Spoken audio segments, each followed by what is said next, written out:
Yang mau saya sampaikan di sini adalah tambahan kemarin. Kalau kemarin kalian sudah belajar sampai di vektor itu apa, cara menyajikan vektor itu apa. Nah, tambahannya kita belajar tentang vektor posisi.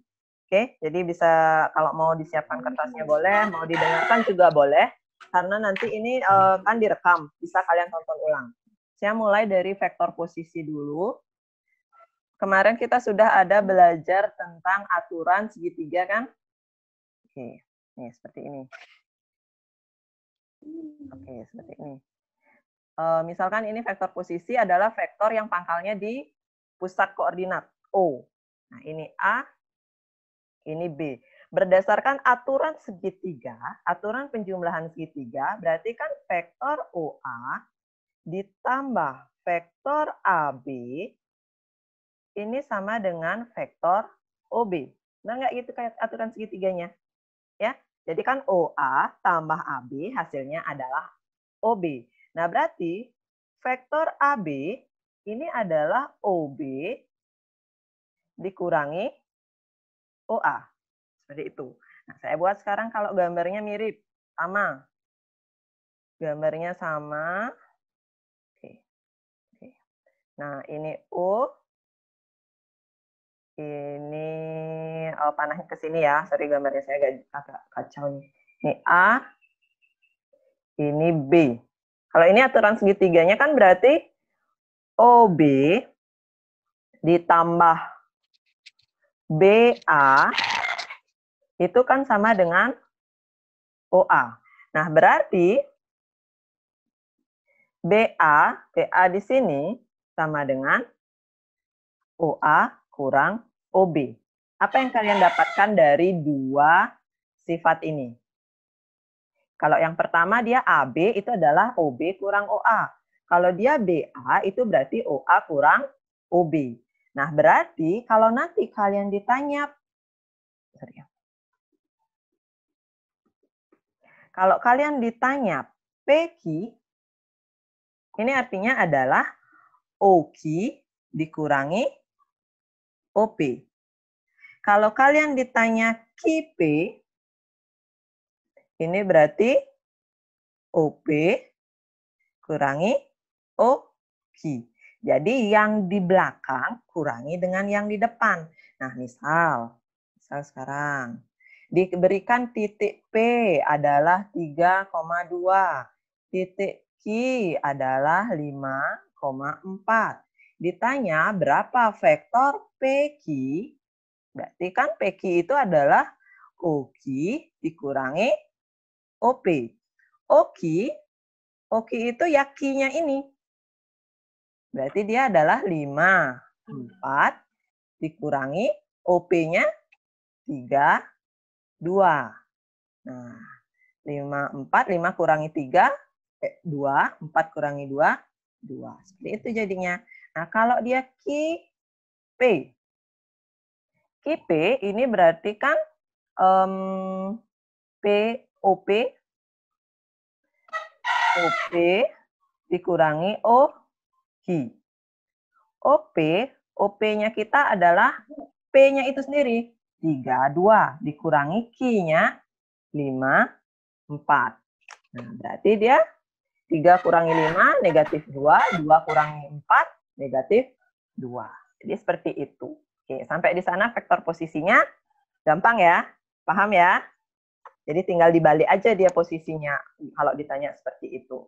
Nah, sekarang lanjutannya. Oke. Sekarang kalau dia apa sih beda ada kelompok 2 sama kelompok 3 kan ada belajar tentang vektor di R2 dan R3. Kan ada belajar kayak gini. Nah, apa beda vektor di R2 dan di R3? Ini adalah cara penyajiannya. Nah, kalau R2 kayak yang contoh saya tadi, kalau di R2 contoh ada vektor A. Nih, vektor A dia adalah 3, 2. 2 aja, 2 huruf, 2 angka ini aja. Ini kita sebut ya sebagai vektor kolomnya. Vektor kolom. Nah, kalau dia mendatar, pakai koma dia, 3,2. Nah, ini dia adalah vektor baris. Kalau pakai IJK, IJK berarti 3I ditambah 2J. Ini adalah kombinasi linier istilahnya. Nah, kalau dia di R3 seperti apa? Yuk, nah, dimut dulu. Kalau di R3 berarti dia anggotanya 3. Vektor B misalkan, ini vektor kolomnya, bentuk vektor kolomnya. 1, 2, 3. 3 anggotanya. Kalau dia vektor barisnya 1, 2, 3.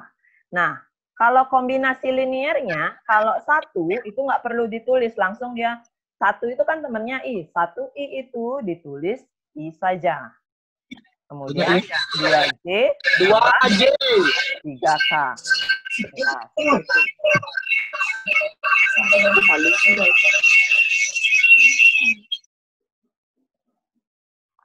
oke. Nah, untuk operasi penjumlahannya, operasi vektornya. Operasi vektor. Untuk operasi vektor ini ada kalau penjumlahan tinggal dijumlah biasa. Misalkan kalian punya U vektornya adalah 3, 2, 1. Kemudian punya vektor V, anggotanya adalah 1, min 2, 5. Misalkan seperti itu. Maka kalau kalian ditanya U tambah V, tinggal dijumlahkan biasa. Per elemen, masing-masing elemen. 3, 2, 1, tambah 1, negatif 2, 5. Berapa ini hasilnya? 4, 2 kurang 2 jadinya 0, 1 tambah 5, 6. Nah, kalau pengurangan juga sama. U kurang V. Ini berarti 3, 2, 1 dikurang 1, negatif 2, 5. Oke, jadinya adalah 3 kurang 1, 2. 2 tambah min plus 4. 1 kurang 5 min negatif 4. Nah, kalau misalkan kalian diberikan soal dalam bentuk vektor baris atau dalam bentuk kombinasi linier, cara paling gampang melakukan operasinya adalah jadikan vektor kolom. Nggak bingung nanti. Karena kalau dia baris, kalau dia kombinasi linier, langsung kalian operasikan bingung. Lebih baik ubah dulu yang bentuknya vektor baris atau kombinasi linier, jadikan vektor kolom. Kalau sudah jadi vektor kolom, baru bisa dioperasikan. Lebih gampang mengoperasikan. Kalau lagi satu ini ada tentang perkalian dengan skalar. Jadi kalau ada 3U, berarti ini 3 kali vektor U, kali 3, kali 2, kali 1. Hasilnya adalah 9, 6, 3. Itu aja. Kalau kalian ditanya 3U kurang 2V, berarti kan ini 3 kali 3, 2, 1 dikurangi 2, V-nya adalah 1, negatif 2, 5. Berarti ini 3 kali 3, 9, 6, 3 dikurangi, kurangnya tetap 2-nya kaliin 2, negatif 4, 10. Sehingga hasil akhirnya adalah 9 kurang 2, 7, 6 tambah 4, 10, 3 kurang 10, negatif 7. Seperti itu. Oke? Sudah jelas bedanya? Bagaimana cara penulisan di R2, bagaimana di R3. Oke, lagi satu materi saja. Jadi kita ini berbatas waktu hanya 40 menit ya. Oke. Nah, lagi satu materi saja. Ini adalah tentang panjang vektor. Oke. Kalau kalian punya vektor A yang panjangnya adalah anggotanya misalkan adalah 1, 3, 2, maka ini lambang panjang ya. Oke. Ini lambang panjang. Jadi ada tanda mutlak kalau di vektor.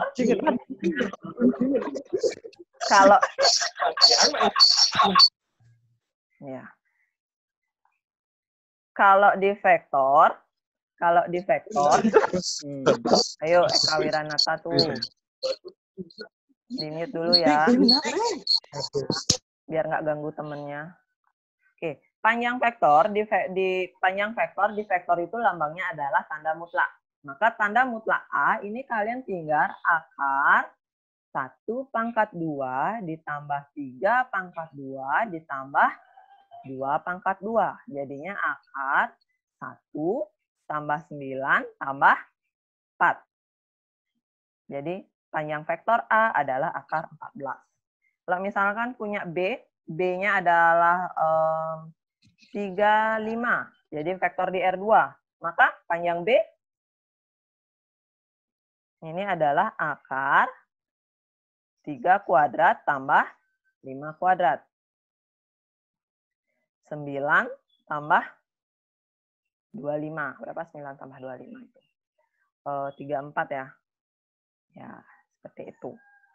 Seperti itu kurang lebih. Kalau kalian ditanya, misalkan ini B-nya segini ya, saya tambahkan. A-nya adalah 1,3. Berapakah A, panjang A tambah panjang dari A tambah B? Berarti kalian harus cari dulu A tambah B-nya. Sorry, saya tulis di sini. Oke. Ya. Jadi cari dulu A tambah B-nya. A tambah B-nya kan berarti 1, 3 ditambah 3, 5. Hasilnya adalah 4, 8. 48 ini yang kita bawa ke sini, yang kita hitung dengan akar. Jadi 4 kuadrat ditambah 8 kuadrat. Sama dengan 16 ditambah 64. Berapa tuh 16 tambah 64? 64 tambah 16. 80 ya jadinya ya. Ya, akar 80. Akar 80 ini masih bisa disederhanain. Berapa bisa? 4 kali, ya nanti kalian cari sendirilah. Bisa disederhanain, jadikan dia bentuk yang paling sederhana. Ini kan masih ada perkalian dengan bilangan kuadratnya. Oke, jadi seperti ini. Oke, jadi sebenarnya materi saya sampai di sana saja untuk yang akan kita PTS-kan. Jadi syarat untuk PTS-nya kalian sudah sampai di panjang vektor, itu adalah pengulangan, tapi ada di vektor di R2, ada vektor di R3. Saya akan buka gininya, audionya. Kalau ada yang mau bertanya, silahkan satu-satu.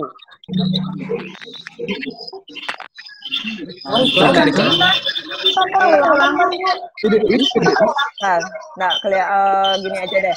Saya mute dulu. Di raise hand, ada fitur raise hand nggak di kalian? Ada fitur raise hand nggak di kalian? Kalau ada, raise hand-nya nanti saya buka audionya untuk yang bertanya.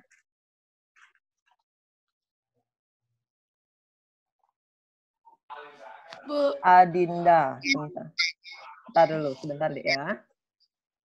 Ya, Bu. Ya. Sebentar. Bintang dulu deh. Bintang apa, Dek? Bu, ya? Gimana sudah ya ditonton ulang kan? Bisa kok nanti ditonton ulang. Ini ada rekamannya. Nah, nanti saya upload di Classroom ya, biar bisa ditonton ulang. Oke, Bu. Adinda Diva mau nanya? Ya, jadi nanya. Taruh, Bu. Saya mau bingung apa maksudnya ini, Bu. Yang A plus B-nya ini Ibu buat soalnya gitu. Iya, Ibu ngasih contoh tadi. Kan misalkan, itu ada A, ada B, ditanya panjang A tambah B. Jadi biar gampang, nyari A tambah B itu bukan dengan panjang A tambah panjang B, tapi harus cari dulu vektor A tambah B-nya, baru dicari panjangnya. Jadi ke sini dulu nih. Jadi ini dulu. Ya, silakan. Berarti itu diginiin satu-satu gitu, Bu ya? Iya. Ini ada vektor A, ada vektor B, gitu kan? Kemudian Ibu nanya berapa panjang A tambah B? Itu. Nah, ini nggak bisa langsung dicari panjang A, panjang B, tapi harus cari dulu vektor A tambah B-nya itu berapa. Kan dapat kita 48, lalu dicari panjangnya. Tuh. Ya. Ya. Makasih ya, Bu. Yuk. Nanti Ibu kasih juga rujukan di LKS tuh halaman berapa gitu. Iya, sakit rujuk. Ya, Bu, terima kasih. Ya. Iya, ada lagi? Gimana rasanya?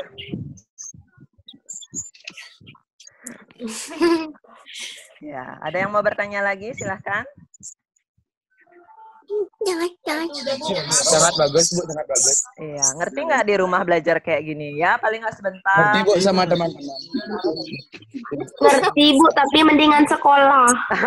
Mendingan sekolah, Bu. Ya, Ibu juga pengen sekolah. Maaf, Bu, tadi saya tidak bercanda. Iya. Tapi kepencet sendiri. Nggih, enggak apa-apa. Ada diajar sama Pak Tude, sama Pak Gus Wisnu nanti juga ya. Iya. Ya, nanti kan kayak gini juga, ya. Iya, Bu. Oke, sebentar. Oke. Kita sudah berapa menit? 20 ke gini. Oh, sudah lagi berapa menit lagi ini akan close? Karena Lagi ini ya 5 menitan Lagi ya. 5 menit. Lagi 5 menit. 5 menit. Jadi saya tutup saja, saya closing saja. Kalian silahkan kerjakan tugas-tugasnya. Habis ini cek classroom-nya ya. Saya sudah upload tugas yang harus dikerjakan hari ini setelah mendengar penjelasan saya. Nih, sebentar. Ya, sorry, diganggu adiknya. Ya, jadi silakan sekarang nanti setelah close ini jamnya kita masih kan? Jamnya kita masih lagi sampai 12.30. Cek classroom kalian, kerjakan classroom-nya itu, tugas yang ada di sana juga sudah Ibu kasih rujukan LKS yang akan membantu kalian mengerjakan itu. Yang akan membantu kalian mengerjakan itu di-upload hari ini. IPA tadi IPA 4 dan IPA 8 juga sudah berhasil kok dia mengupload hari ini. Jam berapa, Bu? Terakhir. Terakhirnya itu sampai ntar malam deh. Biar kalian nggak terlalu gini kebebelan tugas. Tugasnya gampang, cuman beberapa soal aja. Dan apa yang sudah saya bahas ini itu ada di sana. Oke? Kalau memang Siap, ada Bu. masalah, silahkan tanyakan. Siap, Bu. Saya. Oke? Siapa anaknya? Ya, ini anaknya Ibu. Oke. Pesan saya, seperti yang sudah sering saya lakukan, kalian liburan bukan berarti bisa libur kemana-mana, jalan-jalan, happy-happy keluar rumah, tapi tetap usahakan tetap di dalam rumah jika memang tidak ada kepentingan yang sangat penting sekali. Hai, Bu. Oke. Jaga kesehatan ya, ingat jaga kesehatan. Iya. Lakukan perilaku. Oke, Bu. Dah. Silakan boleh di live. Sampai ketemu di sekolah nanti. Ingat dikerjakan tugas-tugasnya. Oke. Iya, Bu. Boleh di live kok. Siap, Bu.